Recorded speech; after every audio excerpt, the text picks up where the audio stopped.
So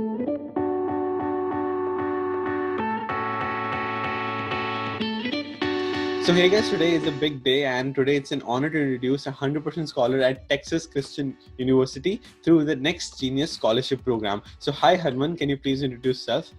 Hi, Harnoor. First of all, big fan. I watch all of your videos and I just love them. So hi everyone, all those who are watching this video. My name is Harman Singh and I am a freshman at Texas Christian University. And I'm in the class of 2024. I won the Chancellor Scholarship to Texas Christian University, which is like the most prestigious award at Texas Christian University. And it covers the entire tuition cost for the 4 years of my study there. I received this scholarship through a forum, a platform that is called the Next Genius Scholarship Program, where a couple of universities, they gathered together to, interview and, review the candidates that have applied. And then on the spot in Mumbai, through a 2-day interview and a 2-day process, they award you scholarships. So I won the Chancellor Scholarship through Next Genius. Wow, that's just amazing. And when did the journey start? Because I've personally heard all the students who are getting 100% scholarship, they usually start in the 9th grade to make the best profile. So did you also start in 9th grade? So I think I started in 6th grade because I remember me telling my father that I don't want to study in India right when I was in class 6. So, what he did was he did not discourage me and he said like, okay, just wait for it, like wait for 10th, 11th or 12th to decide it's too early. He just said, do whatever you want to do. So yeah, I started kind of like in 9th, 10th, 11th, 12th because I knew it would be very difficult for me if I'm not on a scholarship or a financial aid because that's a very big aspect of college applications and, you just going to a college. So, there were a lot of prestigious scholarships that I noted down that I wanted to apply to. And then I saw this Texas Christian University's Chancellor Scholarship. So I think per year, there are close to like 18 to 20,000 applicants. And only 48 freshmen, like this year I'm talking about, only 48 freshmen and 5 transfer students won the scholarship. So that's a 53 of total Chancellor Scholars cohort for 2024.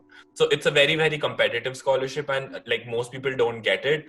What my strategy was to start early and get everything done. I was heavily involved in extracurriculars, I and one of my friends that, he's also going to one of the prestigious universities. So we both started our own company in the lockdown in this year. And, all of that just added to my profile and just, proved that, okay, yeah, I can do it and gave me an edge over the others. So I think that's the reason why I got the scholarship. Wow, excellent. Can we a little bit take a sneak peek into the list of universities you applied which gave 100% scholarship? Okay. So I applied to quite a few. Not everyone gave 100% scholarship. So I applied to Villanova University and I got accepted with almost a similar scholarship as TCU, but I did not go because, somewhere along the lines of research and engineering rankings and, the program, I felt more connected to TCU. Then I got into University of Arizona with a scholarship. I got into University of Alabama at Birmingham. I even got into University of British Columbia in Vancouver, Canada. Which scholarship? I think, no. I applied for the Karen Million, I think, International Leaders of Tomorrow Award. I was a finalist, but I did not make it. Oh. So, yeah. But that was early, like that was in December.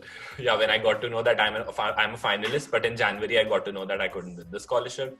But I got an acceptance nonetheless, which is a prestigious thing because UBC doesn't accept like many students I've heard.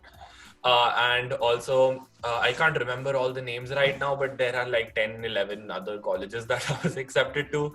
I applied to a lot of colleges, honestly, like 31 colleges to be precise. I applied to so many. Wow. And all the students watching, they can definitely check out the list on the Next Genius Scholarship Program's website, and I'll have it in the description below. So that's just amazing. And what's your major? What will be studying in college? Yeah, so right now I'm an electrical engineering major and I'll probably minor in political science, but I haven't decided on that.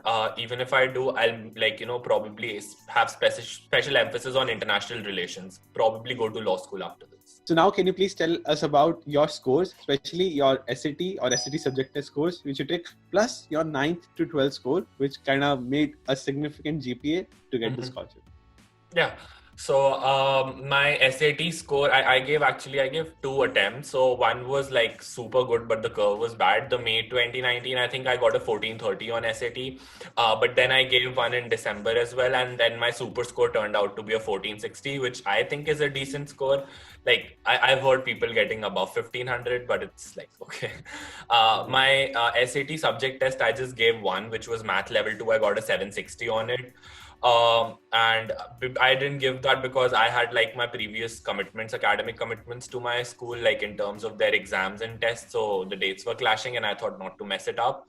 I got a 10 CGPA in my ninth, which is equivalent to, I think, 95 and above. I got a 97.2 in my 10th CBSE board. Then I got a 90% in my 11th. And I have like the 12th, I still have one paper to give due to the COVID. But apart from that, the result right now is 90 as well. Wow, that's excellent. Now let's talk about the scholarship program. So what you did first of all to get the scholarship from 9th to 12th? Can you give us a sneak peek into your extracurriculars? Sure. So I started my preparation for college in ninth class. How I did that was I knew I had to be involved in everything that's going around me. So I participated in MUNs, I participated in round squares and debates. So in 2018, I was declared national champion at a debate.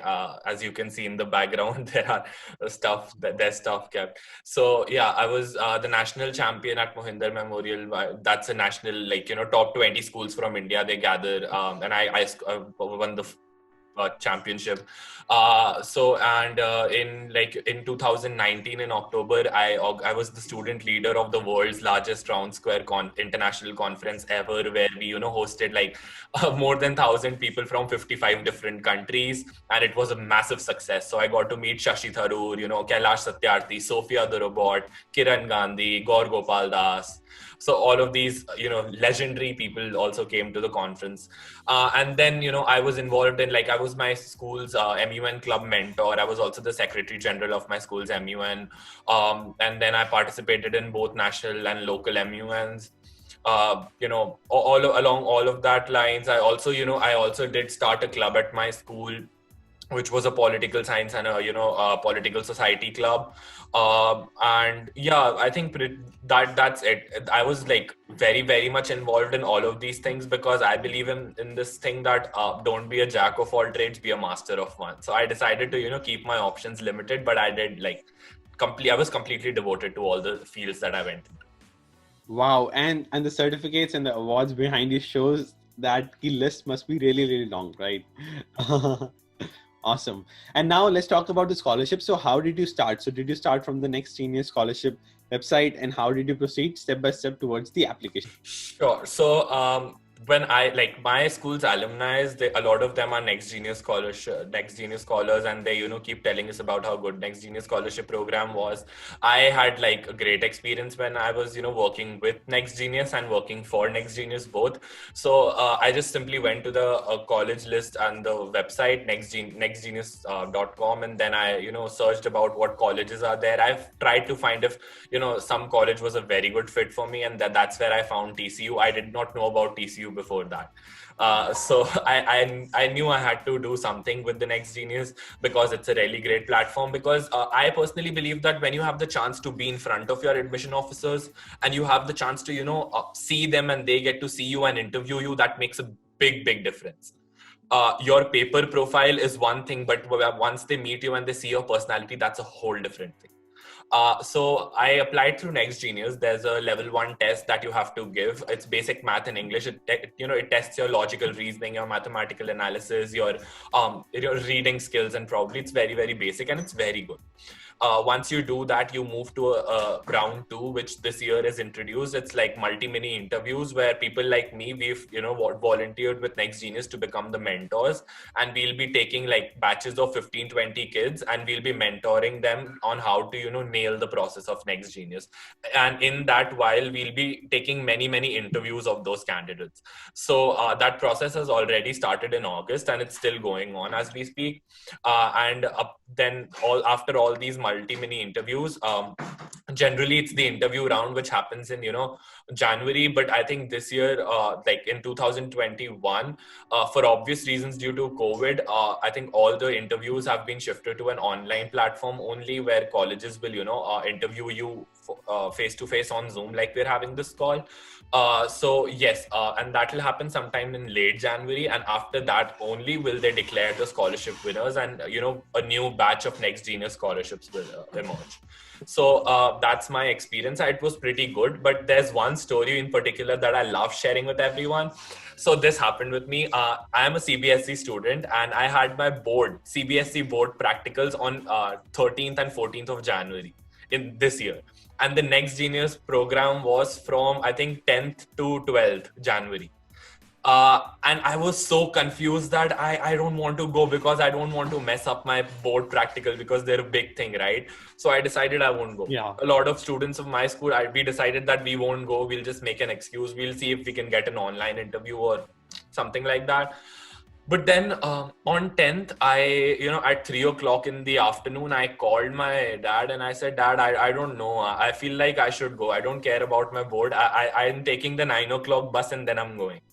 So I took that 9 o'clock bus. I reached Mumbai next day morning, and the following 2 days was so good and the best days of my life. So the next day on 12th of January, I got my Chancellor Scholarship at TCU. So had I not taken that impulsive decision to go to Mumbai at 3 o'clock in the afternoon and took the 9 o'clock bus, I wouldn't be sitting here talking to you about the Chancellor Scholarship, because I think that would have been completely impossible. Wow, but you skipped your practicals for that sake. I did not skip my practicals. I was studying while I was in the bus to Mumbai. Then I was studying while I was on the way back. I was studying in the hotel there where I was staying, and I nailed the practicals. I got a full in all of them. Wow. And TCU gave you on the spot, hey, you get the scholarship after the in-person interview. Yeah, so there were like 10 of us in the same room, and believe me when I say those 10 people, they're like great minds. Throughout the country, we had people from South, North, East, West, and I was from the center, like Madhya Pradesh, Indore. So, all of us connected in Mumbai, discussing. It's basically not a one-on-one interview like we generally have, like, what is your name? What do you want to do? Why TCU? No, it's like 2-3 simple group activities, and your involvement and your, insights and the things that you add to the discussion, all of that counts to how well you will be included in the scholarship group. Okay, so it's not like why did you choose to go to TCU, and if they like your response, they'll give you a scholarship. They'll see if you are a good fit for their college. They're not looking for good profiles, they're looking for good fits. And that is, I think, one of the big reasons I got into TCU, because I clearly resonate with the ideology there. Excellent. And how did you prepare for the interview? Yeah, so what I think that's a bizarre experience in itself as well, because I'm someone who I just love to talk, and I don't hesitate in public speaking, as you can probably guess by now. So I just love to speak a lot, and I can totally dominate a discussion, be a leader, and I sometimes that's good, sometimes that's bad. So what I decided was, the one thing that I needed to improve is that I needed to be a good listener. Okay, and I think that clearly changed the leveling field for me. So I think what happened there was I learned more when I was listening to others than I was speaking. I was speaking as well. I did not change myself. I was Harman Singh Chabra as in a real life. You don't need to change yourself to be in an interview and to nail it. Just be you. But what I improved in myself is that I improved my listening skills, and probably I tried to gain insights and opinions of others before coming to conclusions. And I think I loved that part of the interview, because it not only helped me get a scholarship, probably it also helped me in life. It's still helping me in life. That's excellent. So thank you so much, Harman, for sharing your valuable information and your journey to TCU. It was a pleasure talking to you. Thank you so much, Harnoor. I'm so grateful, and it's such an honor to be here on your channel and being featured in one of your videos. It's like totally a dream come true. Like, till last year, I wasn't even aware what I'm going to do with my colleges, and now I'm sitting here talking to you. It's like, wow. Change. Yeah, I am so glad. Thank you.